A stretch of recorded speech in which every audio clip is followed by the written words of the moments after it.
What's going on, everybody? Stubbs here with Retro Handhelds, and today we're back with a live review of the Retroid Pocket 2S. So this is going to be something new for me. I have not done a live review before. I've definitely done live first impressions, all that good stuff, but I actually wanted to change up the format a bit, and I'll talk about that in a second, and actually do some setup beforehand to save you some time, because I'm getting a lot of too long didn't watch comments. These streams are over 2 hours, sometimes 3 hours. The Odin stream was 4 hours. And so I'm going to try to cut it down to a more concise hour. But this is an experiment, so please accept my shortcomings as usual if there's any issues with this. Review disclaimer, I did not get this as a review unit, so this is one that I bought, and all views are, of course, my own. One thing that did prompt this new change is recently reviewing the KTR1, or rather live impressioning the KTR1.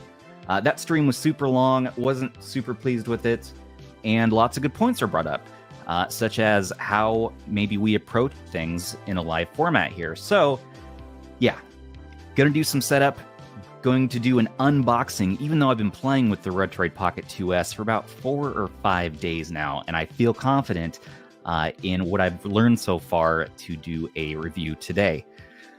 So yeah, more focused, kind of bullet point scripted, set up the device beforehand, and also less live chat interaction to kind of keep me on track, because you know how I can go off on a tangent, all of a sudden I'm talking about Pickles and Gary and who knows what else.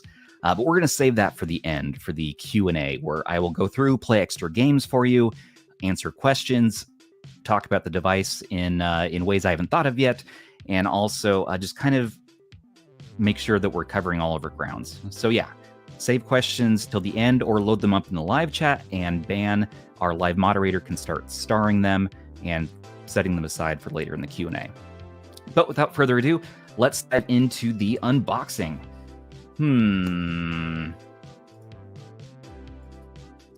Nondescript box. I always like that. This did come with a screen protector, and that was if you ordered in the first few weeks. Comes with a charge cable.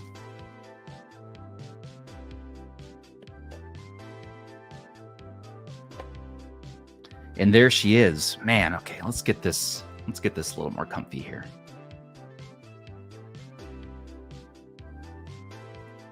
See how the live chat's doing tonight. Oh, thanks, Andrew. Too professional. Stop it now. All right, I will. With your help, we will derail this live stream one way or the other. Hey, Farrell, how's it going? Yeah, Jaded Bell, this is not a 2 Plus. This is the 2S. The 2 Plus is right up here. Matt, hello.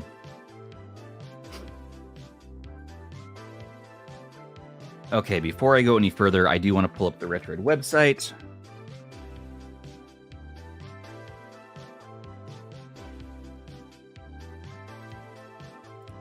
Just so we have that ready to go.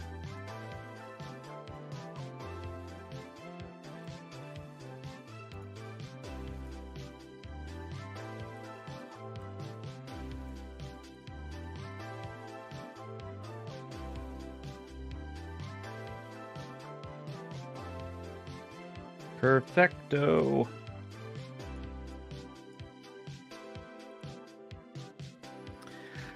Okay, so the 2S. Yes, this one is a long time coming. We've been very excited to get this one in on our hands. Just down a little bit. I have been in love with this form factor since the first Retroid Pocket 2 launched. What was that? Mid-2020, July 2020. Yeah. And we got the 2, and it was okay. You know, it was definitely didn't live up to the hype for me because we didn't have clickable sticks. We didn't have the performance up to par, and we didn't have a touchscreen, which was crazy. So what Retroid did is they came back and gave us a 2 Plus. And I'm sorry, I had these switched. This one is the 2. See, they look so much alike, but they're different. I'll point out why. But the 2 Plus had this mushy rubber D-pad, which was just a little bit stiff for me. The buttons, while mushy, were also just kind of stiff and took work to push down. You didn't have clickable sticks yet. You still had this digital slider on the right. L1 and R1 were clicky. L2 and R2 were soft clicky, but not analog. But the form factor is great. And it had touchscreen, so they added in a touchscreen in that model. But it had some dead zone issues, so you're playing in Nintendo DS, and it's not going to be the best time for you. Not only that, but it's running the Unisoc T610 chip, which, while can play up to a tiny bit of GameCube and PS2, it's going to be a lot of struggle and working on community spreadsheets to try and get performance up to where you might want it. Even then, you're going to run into issues. Thanks, Joe. We're doing it. We're doing it live. Yeah, could you imagine if I reviewed the wrong Retroid Pocket 2 somehow? No. Luckily, there are, again, these differences. So, comparing to the latest, greatest, quick right off the bat, they switched the D-pads. The D-pad is up top this time, which is ideal for that 4.3 retro content, all the way up to PS2 and GameCube. You have concave sticks on the bottom. They're Hall joysticks, and they feel really nice. They both click, and this one's not a digital slider. These are both sticks. In fact, the same sticks that are on the upcoming AYN Odin 2. And then with buttons, you get painted on A, B, X, Y, as well as they're just much easier to depress. D-pad is a soft clicky. It feels like the one from the Odin, and also the recent Retroid Pocket 3 and 3S. L1 and R1 feel exactly the same. Like the exact same switches and triggers and everything.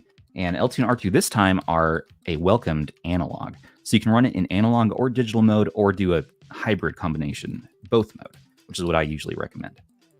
And that feels great having that analog full feel there. You have volume up, volume down, same as the 2 and the 2 Plus. Power buttons in the same spot. You have USB-C for charging and data, and also a micro HDMI out. On the bottom, they did move the SD card slot just a little bit to the left. And then you still have the 3.5 headphone out, nothing on the left. And then on the back, we have a very clean back this time without the logo. Front firing speakers, of course. You have your 3 function buttons, home, back, and your extra function button there. And then, yeah, other than that, I heard the screen is improved, so we're going to check that out. In my testing, it definitely has been. Almost no dead zone or touch issues, even though it's a 3.5-inch screen, which is tough because you have bigger touch screens, like in the 405V, which is a full 4 inches. And that's one wish I had for this device. Flares in the back are just a little bit less pronounced. That is very true, Agent Nickel. I like that. It's smoother. It has a smoother graduation right there.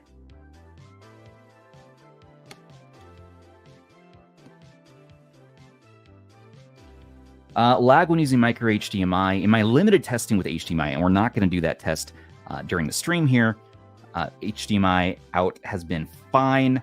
I don't really use HDMI out in my own playing, but I do try to test it for you all really quick, as well as use an external controller, which Bluetooth is on here, and it works well.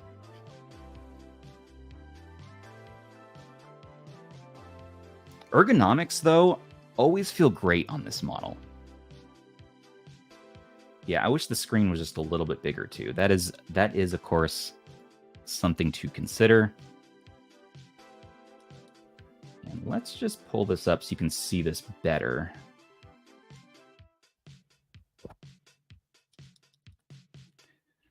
So with the 2 Plus, you had... Sometimes it would dig into your hands. This is just slightly rounded in certain areas, especially up here. So it's just going to be a little more comfy. It's not quite as boxy. You have some more circular motions happening. And yeah, it feels really comfortable. As far as, again, the buttons and stick goes, this is better face buttons than the 2 Plus and the 2. It's easier to depress. And the D-pad on the left side here, it is also easier to pivot, much easier to use. I like that soft, clicky kind of Vita style. These Hall sticks feel really good so far. And yeah, overall, I'm really happy with what came to me. This isn't a big surprise here. This is kind of what we expected out of the 2S. It's just the 2 Plus, but better in lots of small ways. I do want to call out that I do not enjoy so much Start and Select. So Start and Select are kind of difficult to press down. It's not loud, but it's just, you have to put effort into pressing them down, and it's more effort than I would like to be pushing in.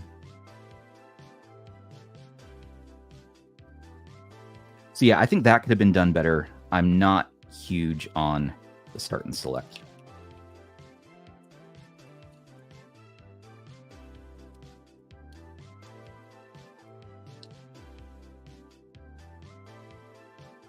Looking at some comparisons, though, beyond just the two similar sized devices are going to be devices like the Anbernic RG353PS and RG353P.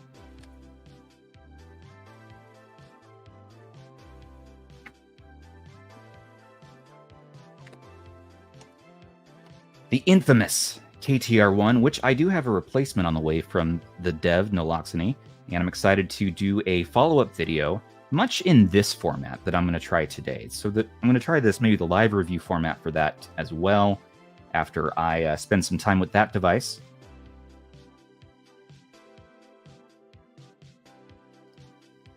Fortunately, B button's still a little bit sticky after a couple weeks of use, but it is getting gradually better.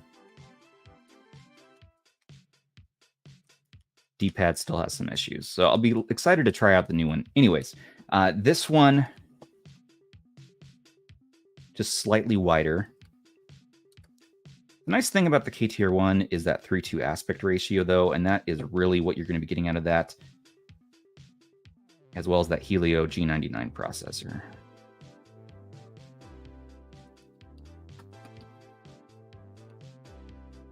Compared to the 405V, it's almost as wide as this one is tall.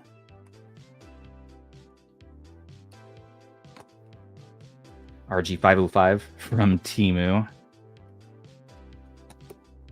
$14, I don't know. This one turned out better quality than my full price one. I was like, what the hell, guys? Kind of cursed demon magic is going on over there. And of course, my favorite, magnets. The Pimax portal.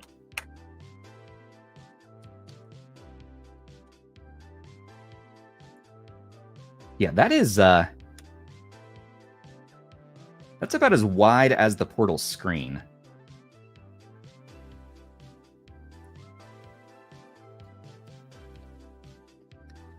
Now, as far as specs go, now we're going to pull up that Retroid website.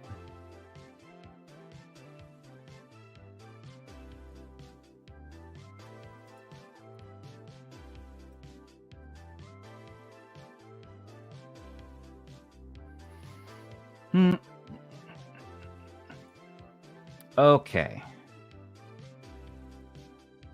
So this launched at $99, and you can get it in the 3 gig or the 4 gig model. This is actually the 3 gig model that I went with. So this is the low end SKU.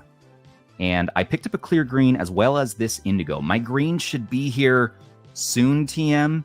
They're some of the last ones to ship. So people have been waiting, wondering where they are. Mine should be here in the next week or two. So stay tuned for that. I'll be happy to show that one off. I'm really excited for that green color, but I always get a Retroid product in this indigo color because it is just kind of nostalgic for me at this point. And yes, we're already at the point where I'm calling things nostalgic in this niche. But as far as specs go, there is the 2A75 1.8 gigahertz CPU. That is the Unisoc T610, not the 618 that you see in the 505 and the 405. But no, it is its own unique chipset, slated in between the T310 of the Retroid Pocket 2 Plus and the other Retroid, like the Flip, the 3, the 3S, or the 3 Plus. And yeah, the T610 is, I've found to be more powerful than the 310 for sure, but not real close to the 618. I did see more dips in PS2 and GameCube than I would have liked in a lot of those games that I'm used to testing. And really, I don't know. I found it lacking for those two systems. I wouldn't rely on it for, Wii, 3DS, GameCube, PS2, unless you're going to play more 2D titles, but we'll get into that a little bit later. It does have Android 11 on it, and Retroid's stock ROM, as you'll see, is pretty awesome right out the gate. They do a lot of the work for you, which makes it really nice for somebody who's going to buy one of these and taking it for a spin. It does not come with games or ROMs, so you are going to have to provide your own BIOS files, your own games, all that good stuff. 3.5-inch touchscreen, 4:3 aspect ratio, 640x480 at 60 FPS, and the screen does seem to run at a solid 60 Hz. It supports 480p out of that HDMI, and 3 gig or 4 gig RAM configurations with 32 gig or 128 gigs of eMCP. Is that a correct term? I thought it's an eMMC. Anyways, the internal storage. This one has 32 gigs, and my green one's going to have 128 gigs.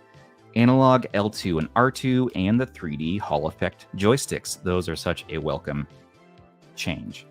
4,000 milliamp hour battery, which is pretty standard for these Retroid devices. That's going to net you anywhere from 6 to 9 hours on average. In casual use, about 8 or 9 hours for me. When I really put it in extreme mode and ran a lot of PS2 and GameCube, that's going to notch that down to around 4 or 5 hours. So your mileage may vary. Your settings are going to be different.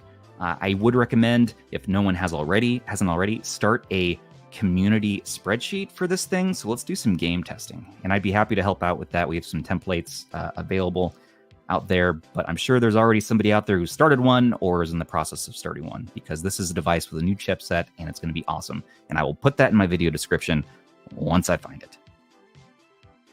It includes Retroid's newest official game launcher and emulator front end, which is not bad. It's lacking. It's very basic, but it does its job well, especially if you're going to stick to those main systems.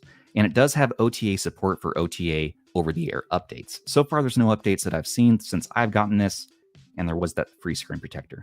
As far as options, that clear green looks so good. We have 16-bit. Let's see.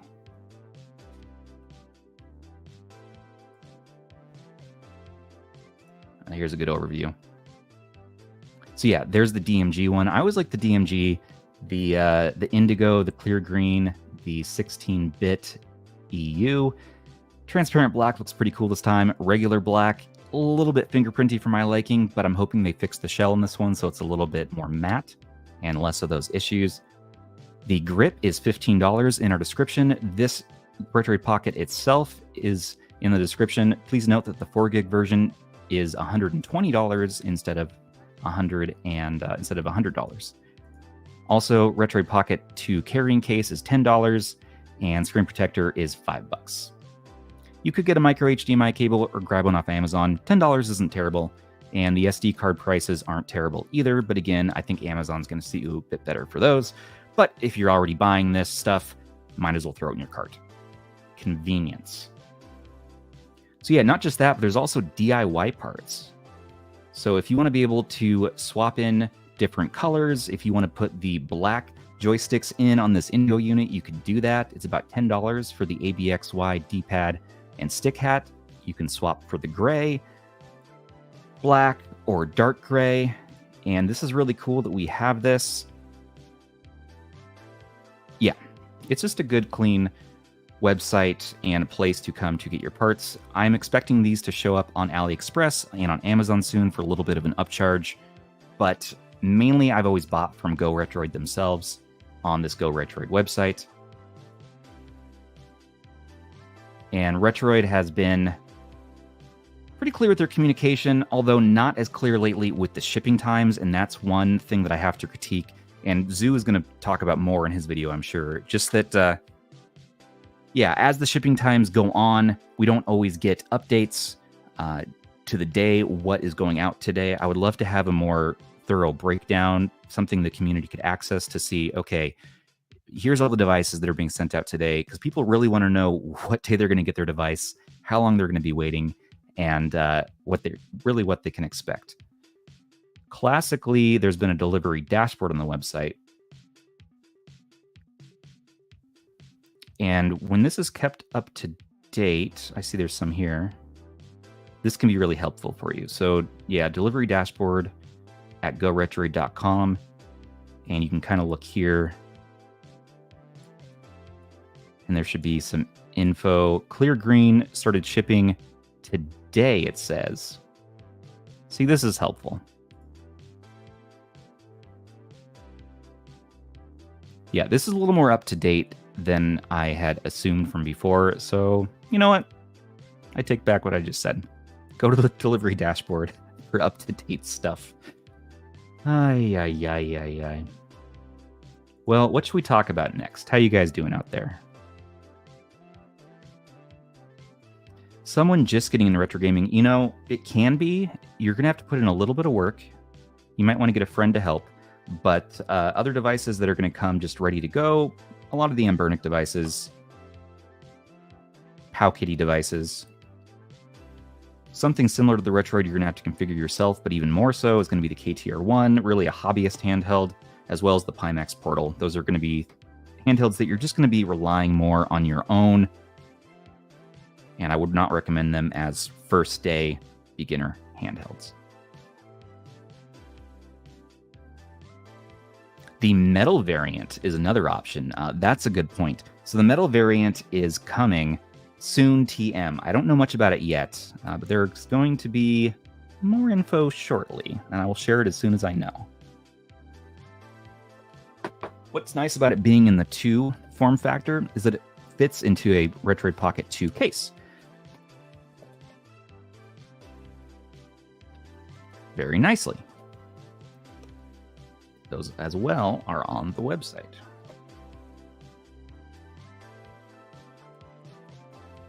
Let's turn it on. Enhance.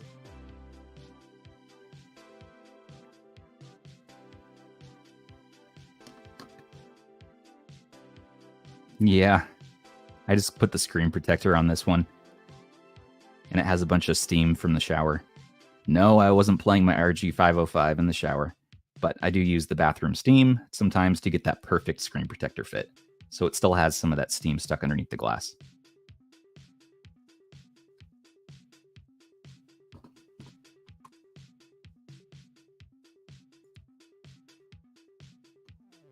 So, right out the gate, you're going to be presented with a setup wizard. Now, I've already gone ahead and set this up, but let's go through the wizard really quick. What's nice is that you can go into handheld settings and then go back and say re-enter setup wizard.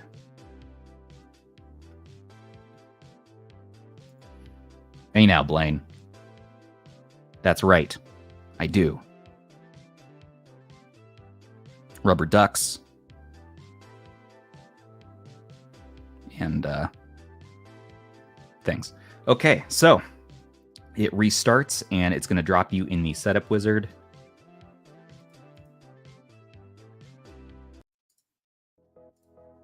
There we go. I said drop you in the setup wizard. All right, welcome to Retroid Pocket 2S.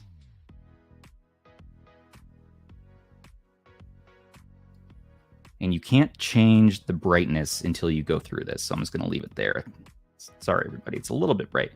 Connect it to your Wi-Fi, select your time zone. And this is actually wrong, so we're going to switch this to Pacific time zone. And Google Play services, especially on the 3 gig model, I would recommend disabling if you don't need them. It's going to use extra resources that really are going to be needed for those higher end systems. So I am going to leave it enabled for the moment because I will need it for certain things like Game Pass to work, Dead Cells, and a few other things. So You can turn that on and off on the fly. You don't just have to do it in the setup wizard. Here's all the pre-configured apps that Retroid included. It's the usual ones from their handhelds. Really no difference here. It's just going to be what they consider the best emulators with the best settings for this handheld, which I really, really appreciate that, because it saves me so much time knowing that, okay, they've already spent the time testing these. Yes, we can take it further. Yes, there's new updates and revisions, and so we'll want to make changes. But from the moment that I open this, it's been performing well on these stock ones. I ended up going with Citra MMJ instead of Citra Enhanced, and Dolphin MMJ-R2 instead of just Dolphin Standard. Of course, you're going to want to switch between them depending on the game, but this is all well and good. You can select the Retroid Launcher, which is not bad, and for someone new to this, that's the one I would recommend. It just kind of sets things up for you, and you just have to provide it your ROMs, and it'll scrape box art and all that good stuff. I'm going to stick with the standard Android 11 AOSP launcher and finish. And that's it. What's nice about the setup wizard too is that you aren't going to wipe your settings by going through it again. It's just if you want to add more apps, or maybe you don't know where to find the settings to get Google services enabled, that's what you can do.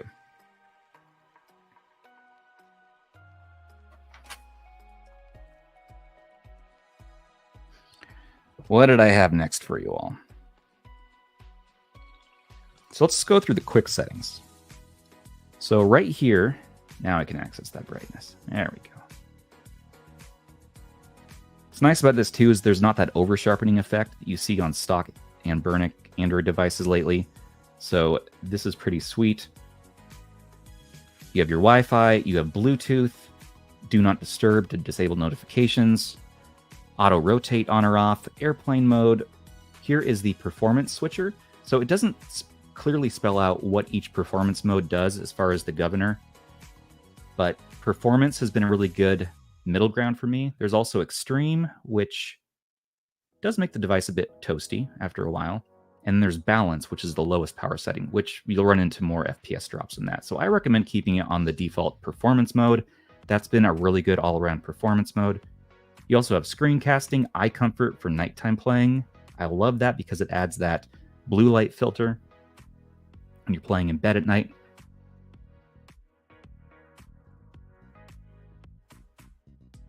Screen record, floating icon, which adds a little bar right here. You swipe from the right when you're in an app. So if we open up, I don't know, PPS is PP. PPS is PP. Say that 10 times fast.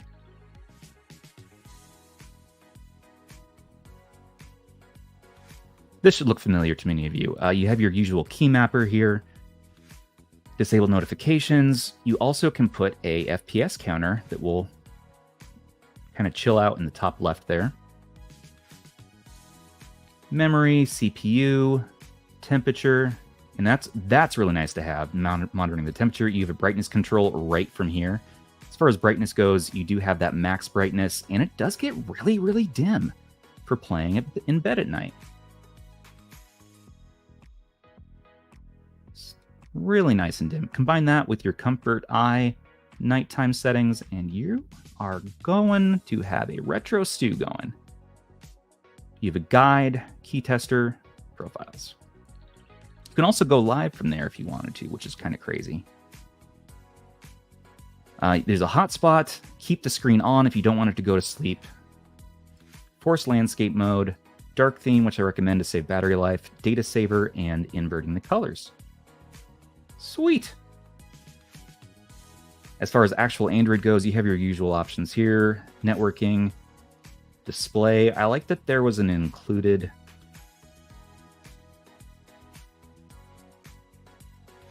automatic contrast mode versus increased contrast. So this is a little bit warmer. Increased contrast is going to kind of sharpen, and I found it to be a little more vibrant.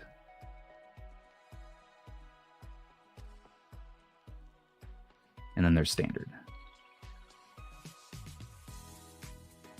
Now, if you want to get into specific Retroid settings, that's in a menu here called Handheld Settings.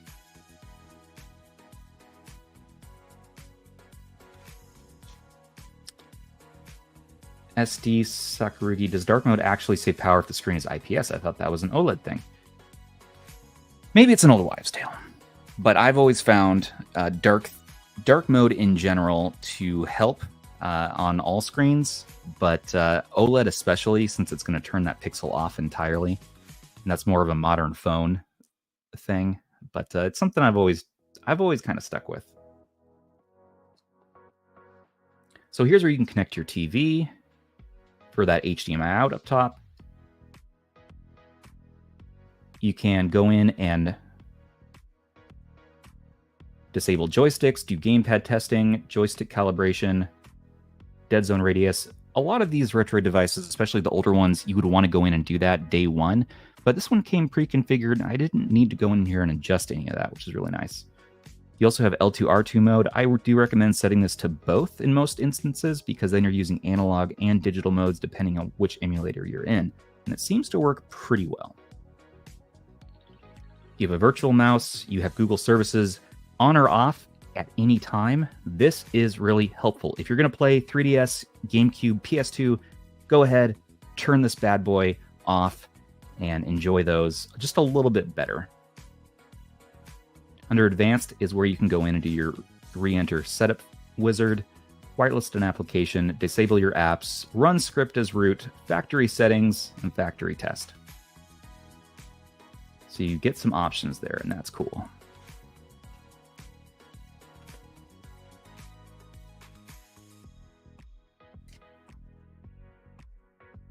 The screen quality on this compared to the 2 and the 2 Plus has been pretty surprising for me.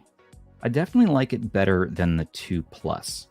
The 2, the very first beta batch of 2 screens were so nice though, but I do think this is edging them out just a little bit.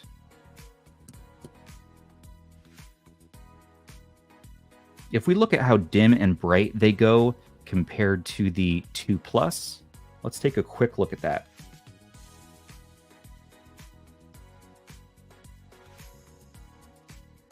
So here's dimmest setting on the 2 Plus compared to dimmest setting on the 2S.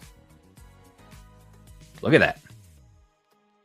Definitely gets darker. That is such a welcome change. I loved playing this one, but at bed at night was kind of frustrating. This gets fairly bright, but this gets even a little bit brighter too on the other end. You can also see there's a color temperature difference between these two screens. Of course, this one has eye comfort, so let's turn that off so we get a like apples to apples comparison. Even with eye comfort off, there is a clear difference. You are getting just crisper colors on the 2S. Let's open another app. Let's do maybe Citra.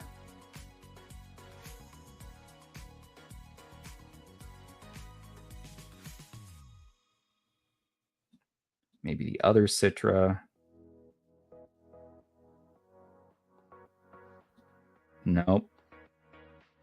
Okay, Duck Station. Let's do Duck Station.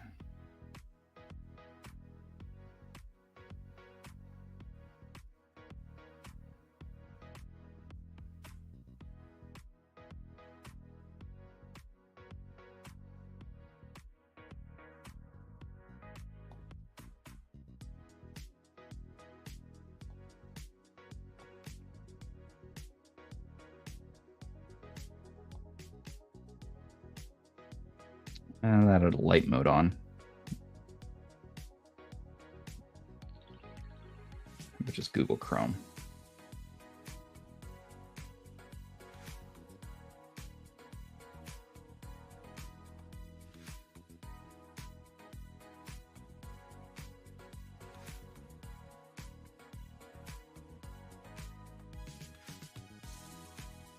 There we go.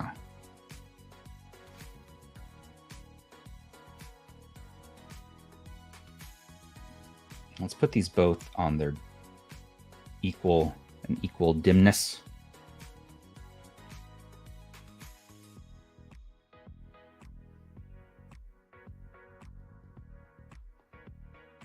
There we go.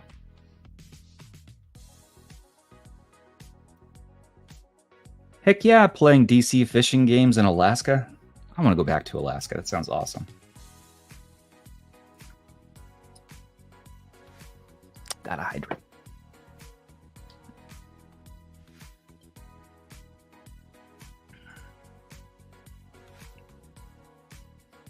Okay. So just all in all, the screen is all around improved on this bad boy.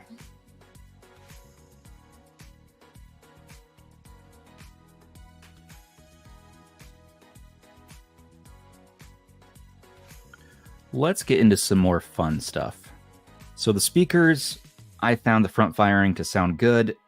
They're slightly improved over the 2 Plus for my ears, but really, it's not. I usually play this in pretty low volume environments anyways, so I have the speakers very minimal, and I'm not blasting them. So we'll do some more tests while we're doing our gameplay testing today. Battery, yeah, the performance modes we kind of already talked about. The Gamepad tester is one thing we should run to test. Do these Hall sticks, are they good? Are they worth it? Are they all hype? Because so far I found them to be nothing short of awesome. Full of awesome.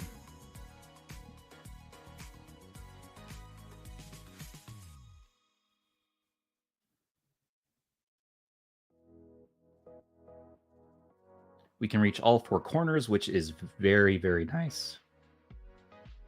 Let's get this big again.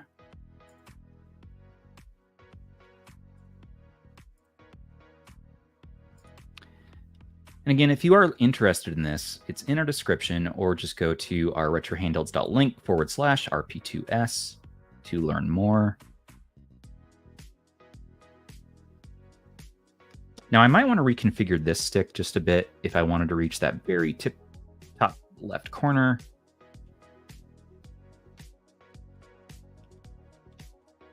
But the sticks have impressed me. I usually turn the sensitivity down a bit in games because I don't like having to do slow move. I prefer doing slower movements. I don't want to have my character twist his head all of a sudden.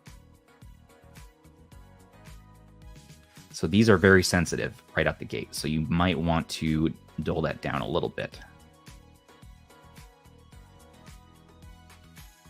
Yeah, if we also do a dead zone test.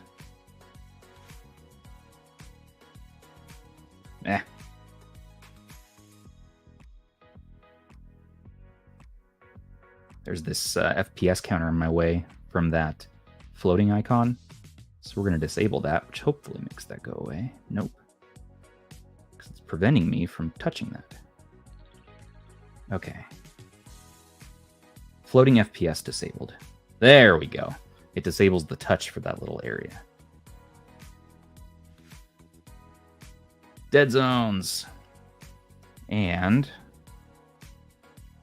smoothness.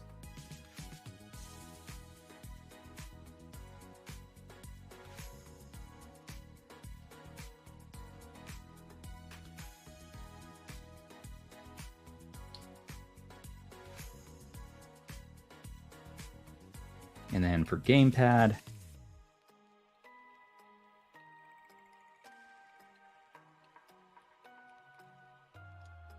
start, select, L1 R1, L2 R2.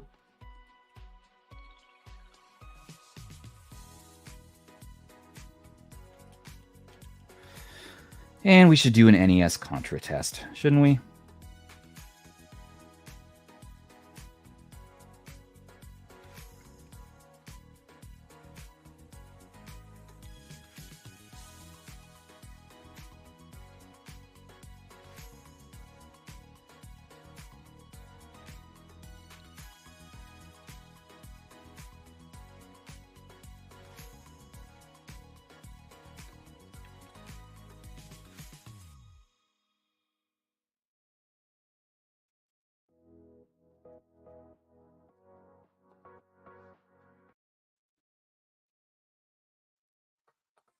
Here's listen to that speaker as well.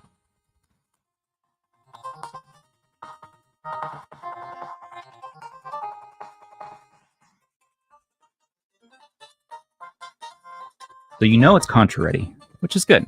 But I don't know that you know that because I have not watched other reviews or any other content on this so far. So I'm going in blind as far as other reviewers, other opinions, other research on this thing. All I've done is my own playtesting.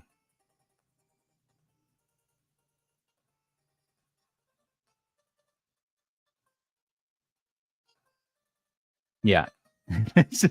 This is branded by Russell Crandall.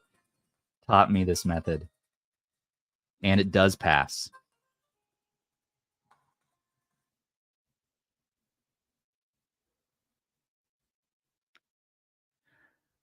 We already showed you Bluetooth. If you want to plug in another controller, a HDMI out, and all that good stuff. There are some different front-end options that you can get for this. So these are just some of my favorites that I've included here today.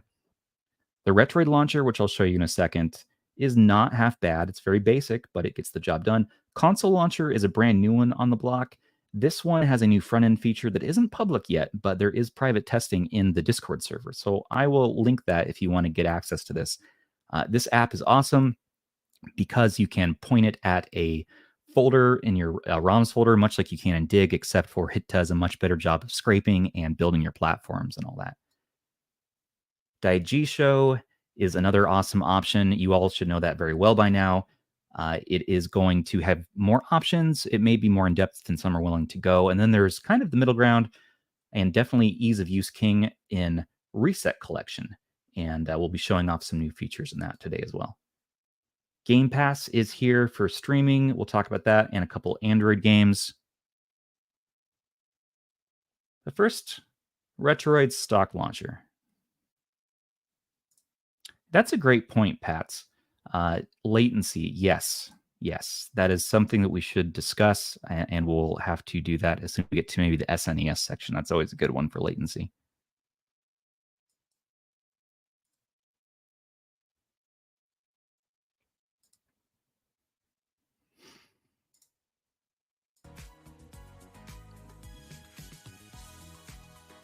Okay, so here you go. So I've just configured the systems that I actually have on here right now. And it's nice that they have this stuff included. So they have this Switch-like interface by default, which is pretty decent. You have Game Boy Advance and 64. And most of it runs pre-configured. So all you got to do, again, feed it your ROMs, feed it your BIOS files, which we won't go through today, but I recommend Joey's Retro Handhelds for that.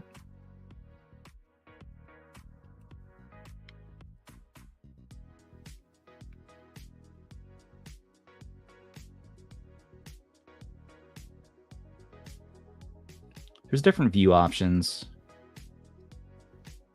Another downside, though, of this front end, unfortunately, is that it doesn't grab all box art very well. A lot of stuff does get missed. So you're going to have to manually go in and fix each of these.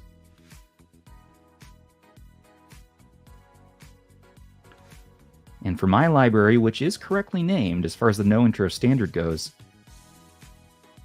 I was disappointed to see that a lot of stuff does get missed. And here it is trying to download box art on the fly.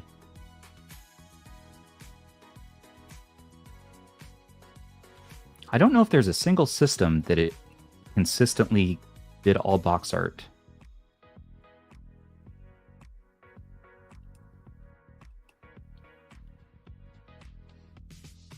Yeah.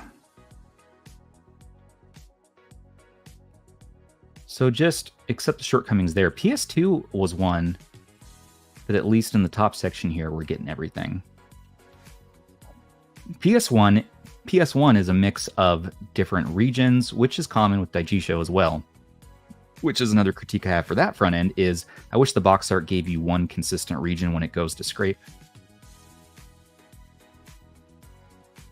And then you have Dreamcast, of course.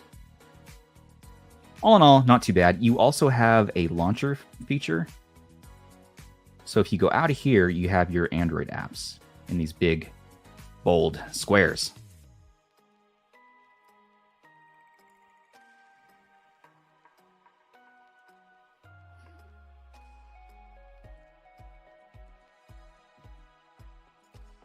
Thanks, Zoo. Thanks for stopping by. Yep. Oh, full Contra test was run and shooting diagonally and downwards. Yeah.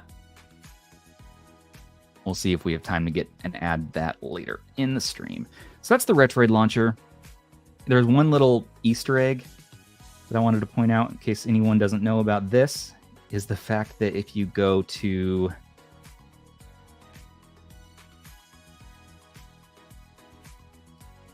Where is it?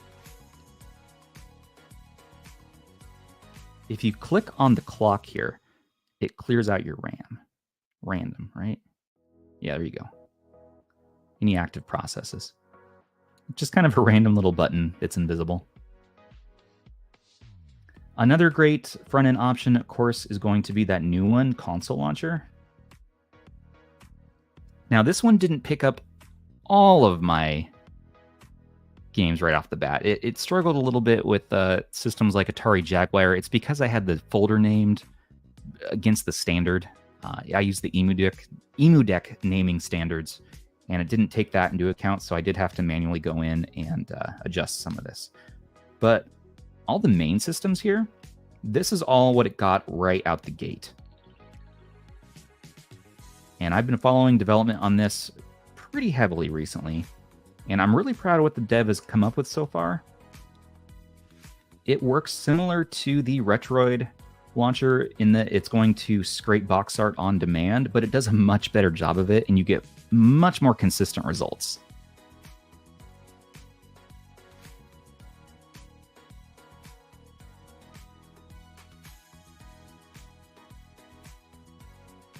So here it is, getting PSP. And it missed one there. And you know why? This front end doesn't take into account the fact that I put a "the" afterwards. So if I had said "the third birthday" in the front, it would have pulled that. I do the comma "the" at the end, and this front end doesn't like that naming convention. So that's one critique. So you can manually fix that, of course, and add your own box art and go out and tell it to scrape for you. But I'm one that likes to just quickly throw things together and get it all going here so I can play my games. And I'm very happy with what this does for you. It made it so easy. I just pointed it at my ROMs directory, and all of this just showed up like magic. It's simple, it's clean. Also, its main use is as an Android launcher. So you can just add all of your Android apps on here as well. And you can search through them like that. So that's a new up-and-comer. It is on the Google Play Store, as well as in the Discord for Console Launcher. More information there if you want to get in on this alpha test. Daijisho is another great option.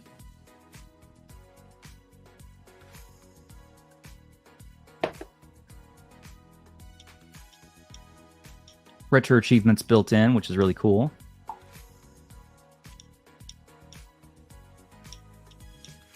It's a little much going on sometimes for me, so I don't always use this one, but I've been following its development for a long time, and I love that randomizer. I never know what game to play, so having that randomizer there is super helpful. And if you choose like screenshots for it to do artwork for, I think you're gonna have a better time than if you go in and tell it to do box art, because there's some inconsistencies in the region.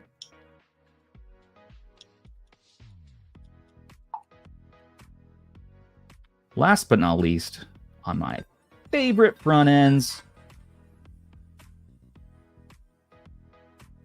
Reset Collection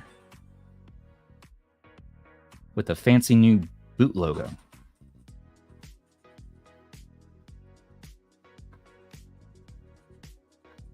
It has some bumpin' music by one of our staff members, Vicky, Silver Dusk. She makes some awesome music there.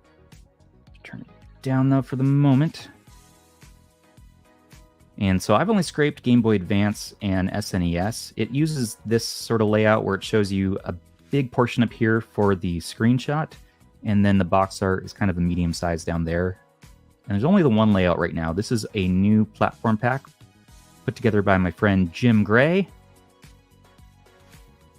This now comes stock on reset, and it looks super duper clean. What's cool about reset is that if you just kind of wait, it'll start auto-playing a YouTube video that it finds for each game instead of having to do manual video snaps.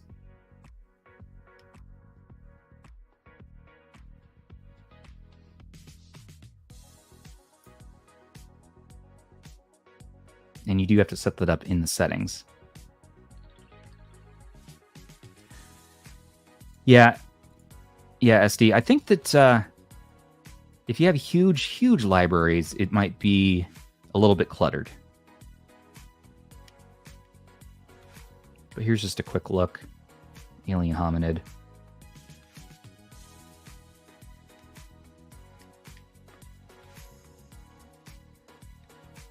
Not only that, but this also has a randomizer.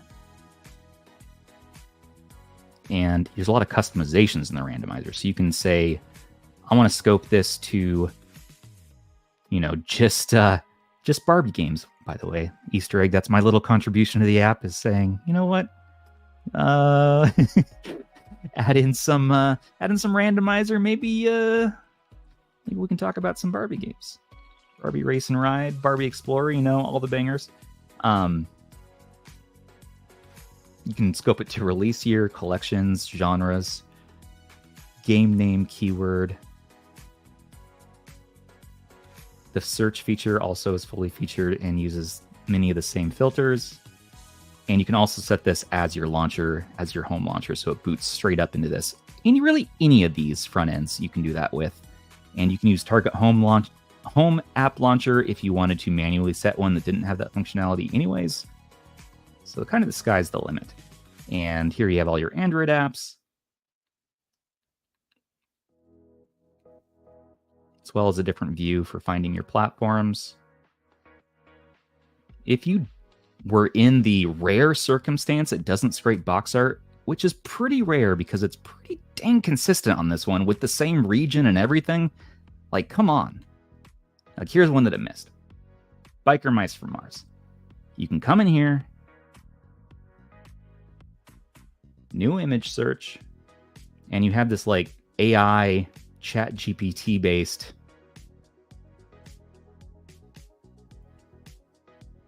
and it's going to take you to a little browser and you can type in what your keyword is. You know, maybe you want to say Biker Mice from Mars. You can also just use Yahoo Images. You know what AI does. It it might be interesting. Here we go. This one was super easy. Boom. Download and set. Box art. Now we go back. Bam. Love that. Love it. I have an upcoming front end video where I want to go more in depth on these different front ends because I love Android front ends. I love talking about them. I love showing them off. And that was only a small section. I also honorable mention to Launchbox, even to Dig, and also there's a brand new one on the block that I'd love to talk about shortly, but we have other things to get into. So let's look at some Android games.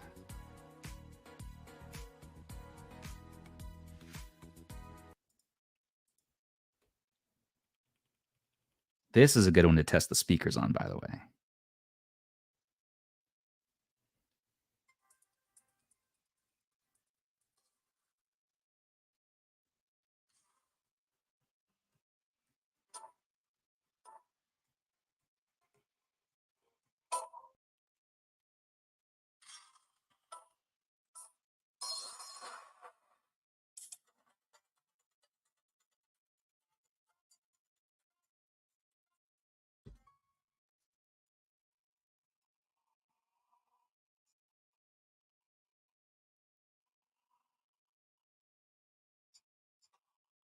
Yeah, check out these speakers.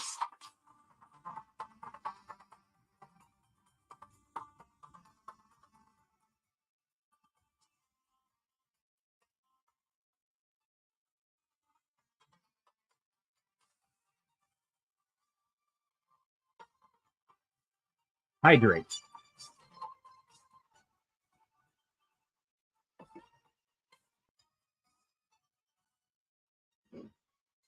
Oh, right. Background noise. Thanks for reminding me. How about that? Now am I bopping? Are you bopping? Are you vibing? Am I vibing in silence? Let me know.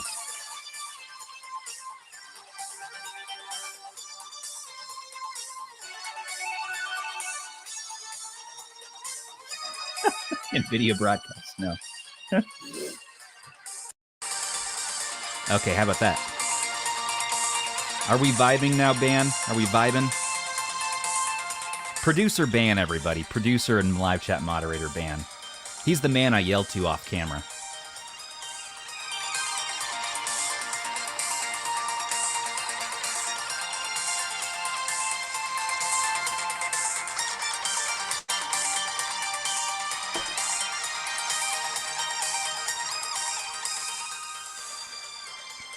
Okay, all right.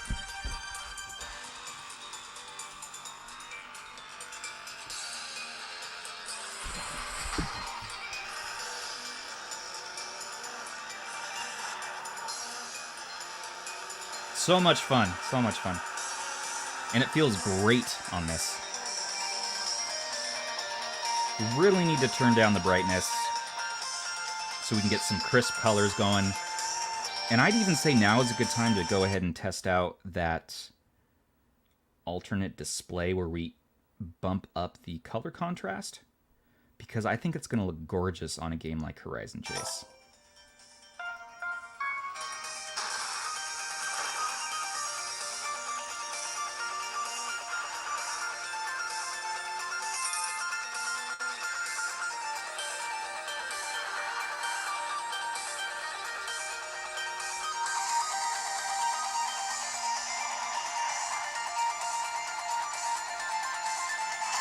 Yeah.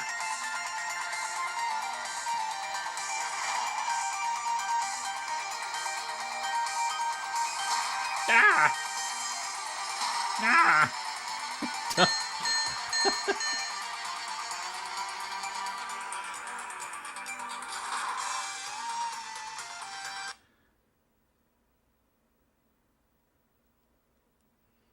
All right, let's load up some Dead Cells. Now, this one is tough to run on 3 gigs of RAM. It warns you when you first open it, saying, you don't have enough RAM for this. What are you doing?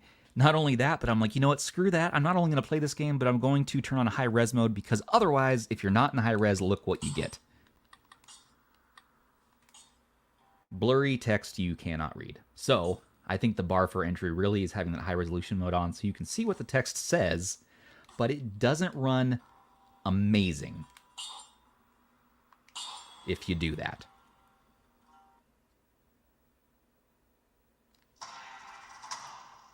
I didn't feel any input lag so far. Probably end user issues, skill issues.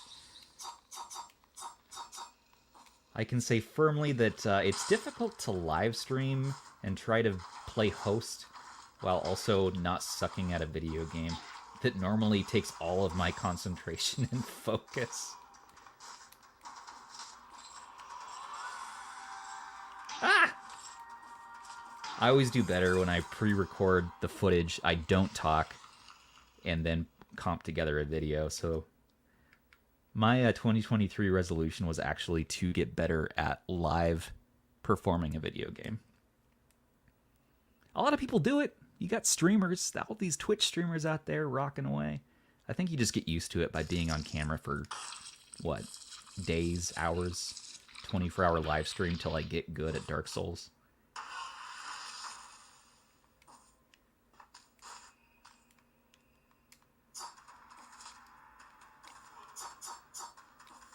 I'm actually getting good frames right now, though. It could be also a matter of giving the Retroid a little bit of time to kind of warm up.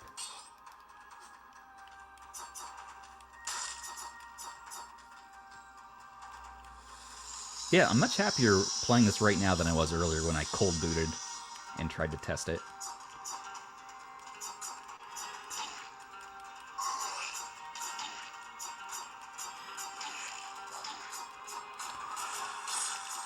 Now, my camera is capped at 30 frames per second at 720p right now for live stream performance. And let me know if you see smoothness issues. I'm considering changing to a different camera, especially as we talk about more high-end Android handhelds. Getting that 60 FPS 4K option is going to be more and more a thing.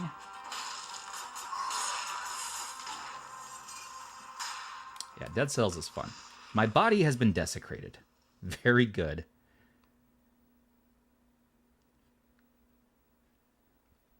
Livestream marathon. Raise money for more handhelds. Yeah. Pocketability. You know what, man? Tech Dweeb, good to see you. That is a great thing to bring up. So let's do the Pocketability music. Hey, band, can we pull that up? Thanks, man.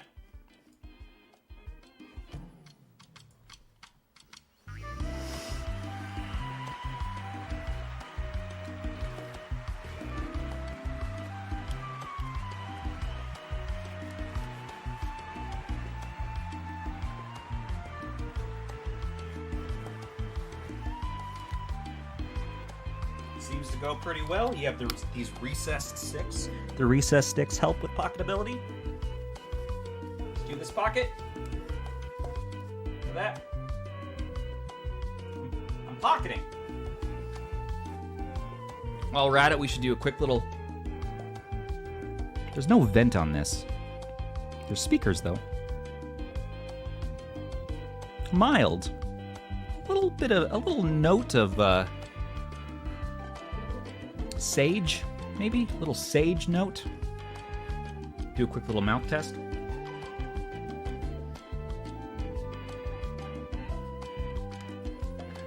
Let's do a quick little Stubbs edition. Oh god, 3D printed studio stand.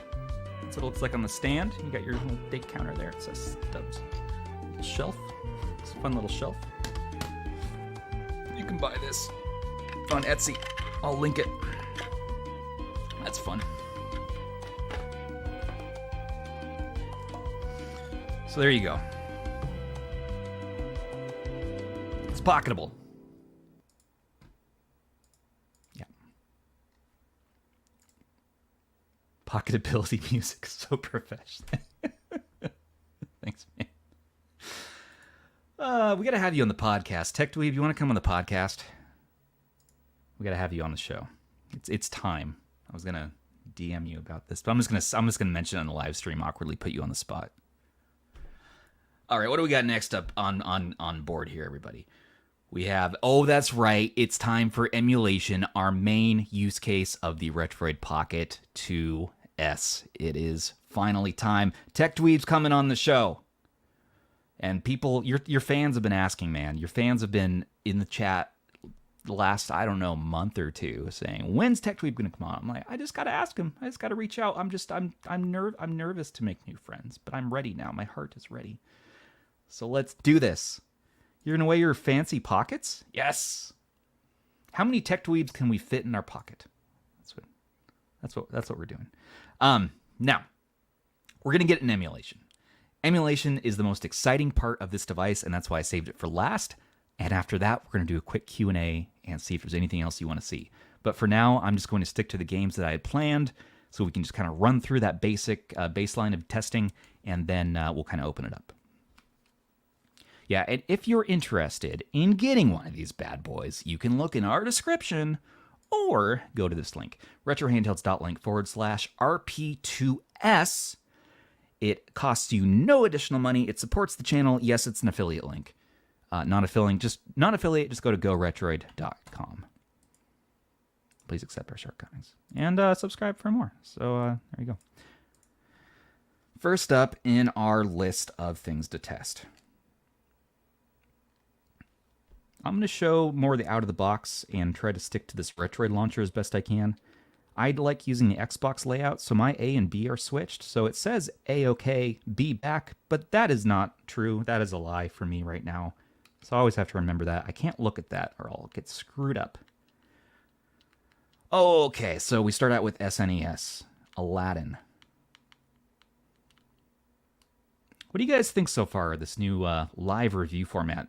This is not, this is easier than editing a review video for 20 hours, but definitely more difficult than my usual live streams. A lot more focus taken. So, but it's a challenge that I wanted to take on, and I'm enjoying it so far. Hope you are too. Yeah, I'm probably a little more serious and less talking about pickles, but hey, I think there's a solid audience out there who wants to know just the meat of this device and then move on with your evening. So that's what I hope to provide. And I hope to keep this to an hour and a half today and continually get this down to about an hour total is my dream for these live reviews. Really, didn't scrape any SNES box art? There's still work to be done here. Gotta have Chris from Retroid on. Chris, what's up with this, man? Are you in the live chat? Okay, let's go to Aladdin.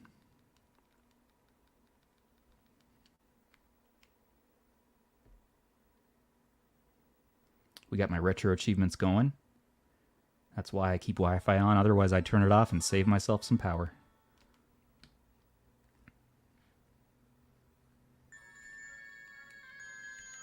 Welcome to Agrabah, everybody. Aladdin's about to do it. Now, I personally prefer the Genesis version of Aladdin as far as fun factor goes, but this is still a nostalgic hit for me.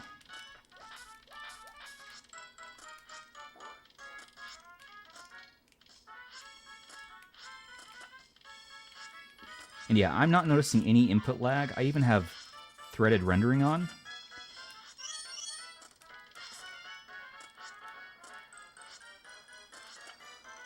But I'm not the most sensitive person to it, so please tell me if you're noticing it, and let's change some settings, because it feels really fluid to me. I love that we have the D-pad up top now, especially for these retro systems. Isn't that cool? Even my new KTR1 that I'm getting to replace this one, I went with the D-pad up top option, because I am a convert to it. You know, having the old Retroid, it's comfortable to use the stick. You know, but it's not always precise. The D-pad, especially this D-pad, you can get so dang precise.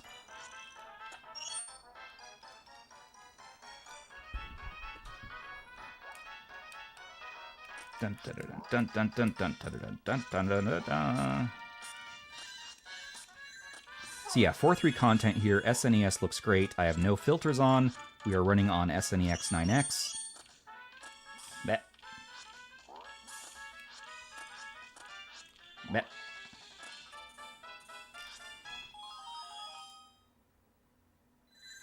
No, my screen is definitely not 100% brightness. That's going to be difficult for Chicken McNugget. I love your username. It's going to be difficult for the camera to pick it up. So if we were to do full screen brightness, you're going to see really washed out colors. And that's just a tech thing, a YouTuber tech thing. It looks really crisp and beautiful from my eyes, but as you can see on camera, it looks washed out and pretty muddy. So we're going to drop that right back down. Even there, it's washed out, so we're actually going to go even further. There we go. Can it handle CRT? G-ohm? You're gonna have to tell me on the podcast what that means. A G-ohm. Get the level 1 achievement, rooting for you. Oh, thanks, man.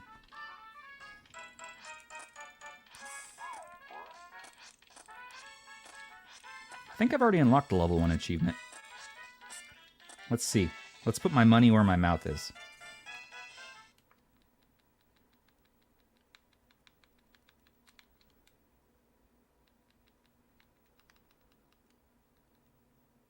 Ah, nope.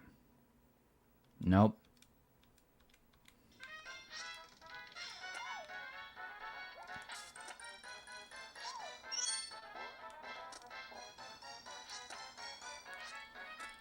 Ah! Thanks, Chicken McNugget. Yeah, I have those stubby fingers, man. Makes for an easy username, that's for sure. When I was younger, I used to have, like, dark and moody usernames, like a perfect dark, you know? But now it's just like, I'm just gonna make a username named after different parts of my body. For instance, my character in Starfield is named Captain Nipples, so that the robot Vasco calls me Captain Nipples. Nah. Pretty edgy, yeah. That. Oh no. You know, we could spend time unlocking achievements, or we could spend more time playing more video games. Get out of here now. Next up on our little tour of emulation in this emulation showcase is going to be GBA Alien Hominid. Let's look at 3:2 aspect ratio content on this 4:3 screen. Yeah, Vasco is like Cogsworth, so yeah, he'll say certain names, but you have to look up a list, and Bethesda added in a bunch of like silly things. Like I had him be named Captain Nasty for a little while. My wife's like, please change your character's name. She's hearing from the kitchen. Welcome aboard, Captain Nasty. What are you doing? I thought it was pretty funny though. I don't know. I was giggling. There's worse ones though. There's like way worse ones. There's Captain F Face. There's also just like regular names like Peter. But who wants that? Not me, that's for sure. Kevin, yeah, Captain.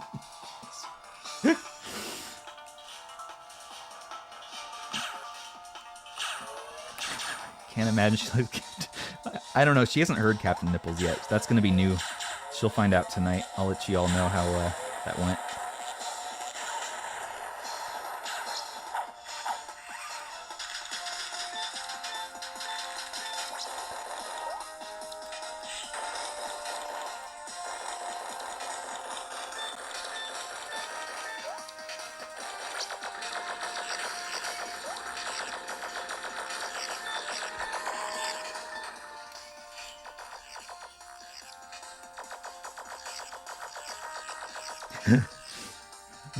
Your wife is not as cultured as you. Order a replacement from Alibaba. Yeah, no, my wife's very cultured. She likes the jokes. Like, don't get me wrong. It's more like I kept calling attention to it over and over again. And I do have 3 kids, mind you, so it's like... And they're young kids, so I guess I should be a good influence and all that. But, nope, she's in my daily Instagram meme group that I send the spiciest memes to. They get pretty spicy. Yeah. Frank, hold your horses there, sir. I'm gonna do, we're gonna step things up from performance lowest to greatest, as is tradition. PSP is on my hit list shortly. So yeah, you got little borders there. Nothing to surprise you as far as GBA goes.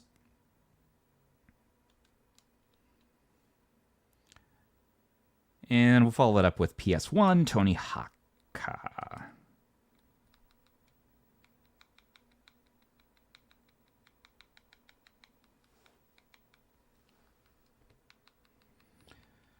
Let's get in the other view mode. I like this view mode better. The list.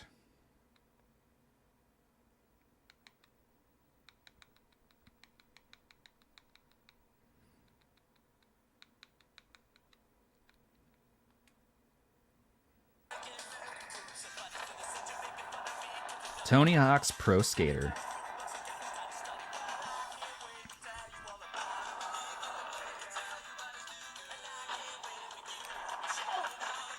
That's not how physics works.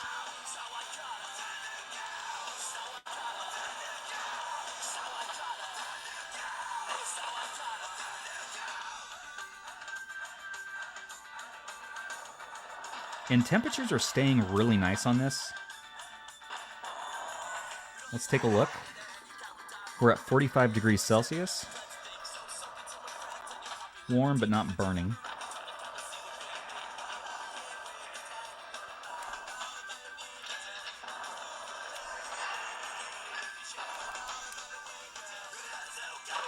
Yeah, PS1, you're really not going to run into any issues here. You're going to be able to upscale 2x.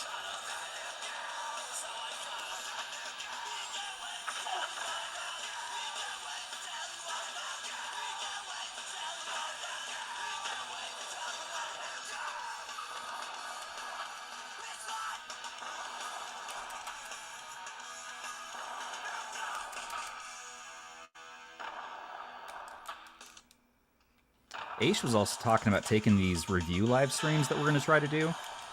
Yeah, this is PS1. It's upscaled 2x with Duck Station. Looks pretty good, right? Ah.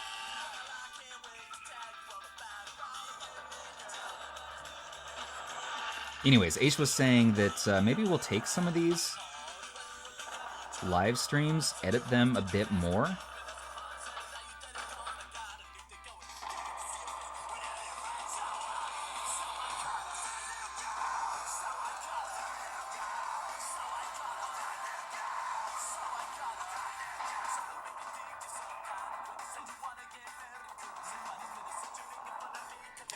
So I just need to reset my camera really quick. It's being...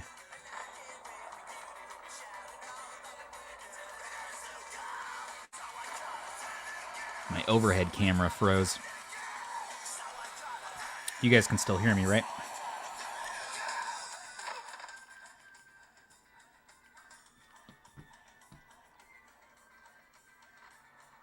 It needs to be reconnected. Well, now this settles it. I'm definitely getting a replacement camera.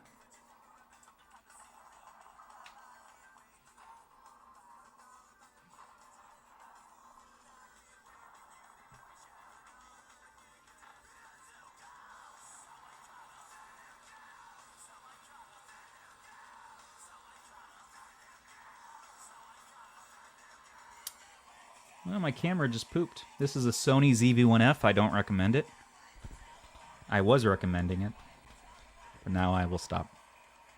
It's been a good little camera. 720p, 30 FPS limit, though, on live streams is kind of not my favorite for this sort of content.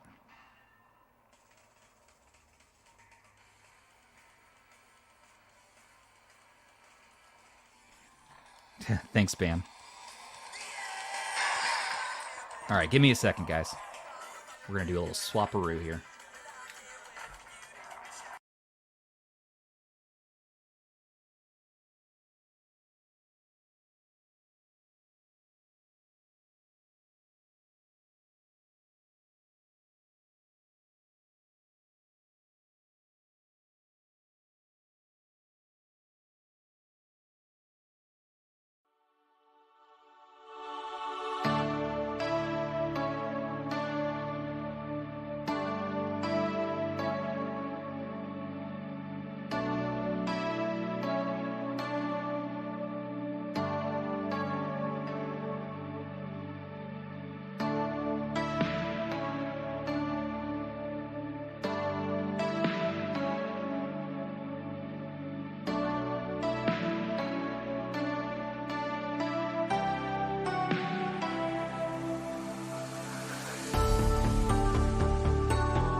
Well, everybody,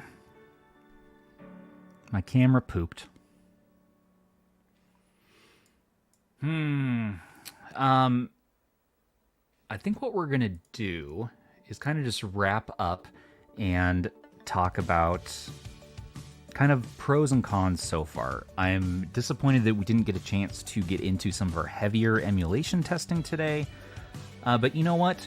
We're going to have to split this up into a part 2, where we skip all of the review stuff and go straight to emulation showcase. So let me figure out my camera situation, and we will come back and we will do a part 2. Thank you so much for watching this right now. Clearly a cursed device. Yeah, I don't know. This device itself has been good. The Sony ZV-1F camera has not been my favorite. Should we do karaoke? Is that what we need to do for the rest of today? Yeah, I think so.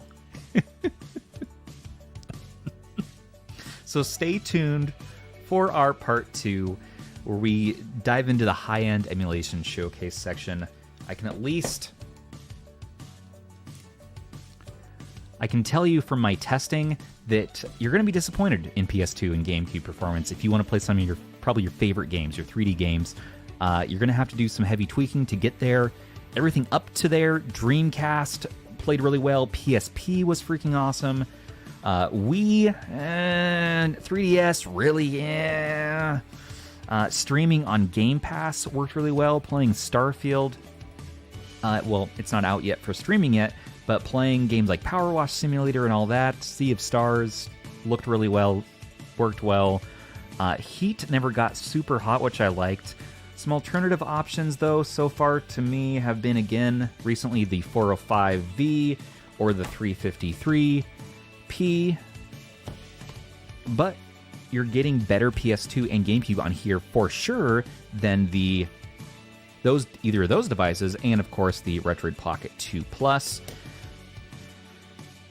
505 is going to perform a bit better, and the 405 model series are going to perform better, as well as the KTR1.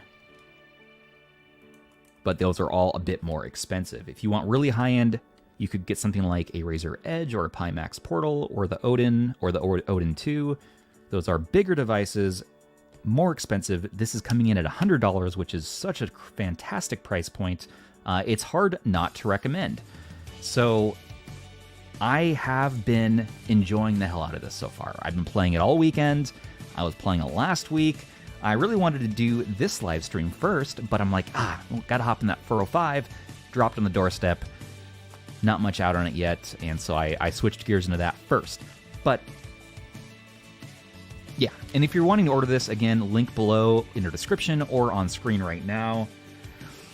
Live chat, if you have any questions real quick, let me know. Other than that, I think we might wait for the next one to dive into some of that stuff.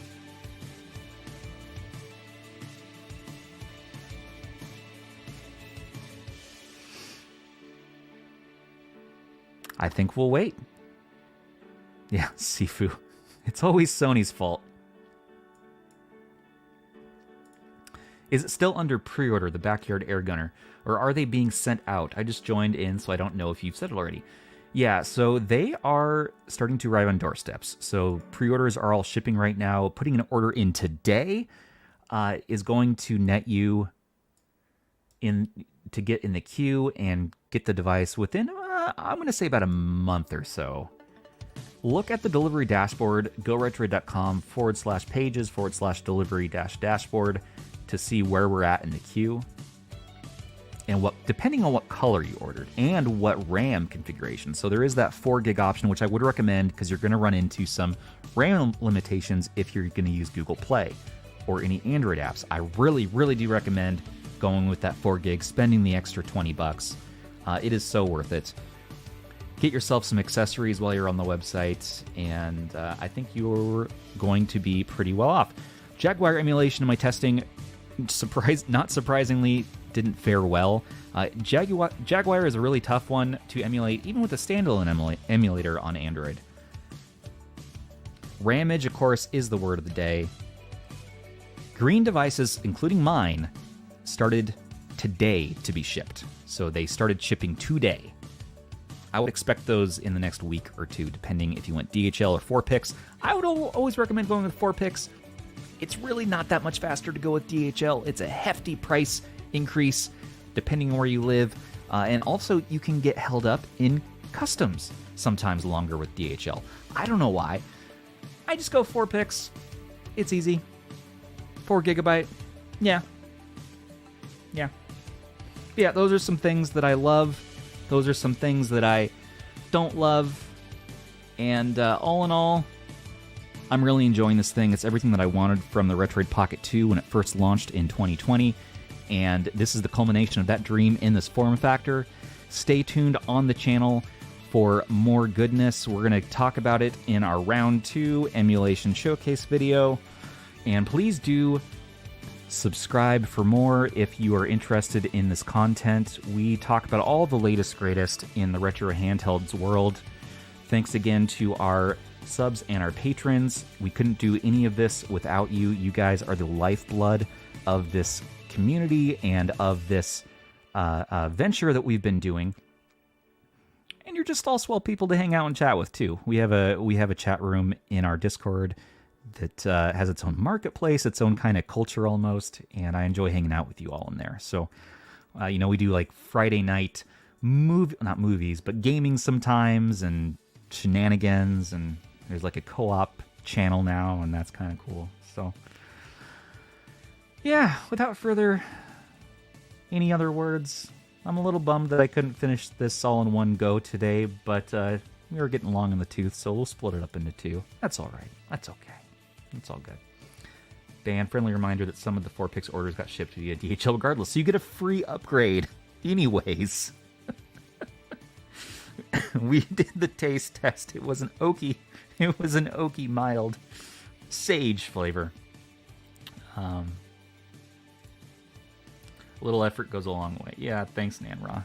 Appreciate that. Good times, good times. Well, everybody, until the next, this has been Stubbs with Retro Handhelds. Take care of your handhelds and my blurry face. And take care of each other.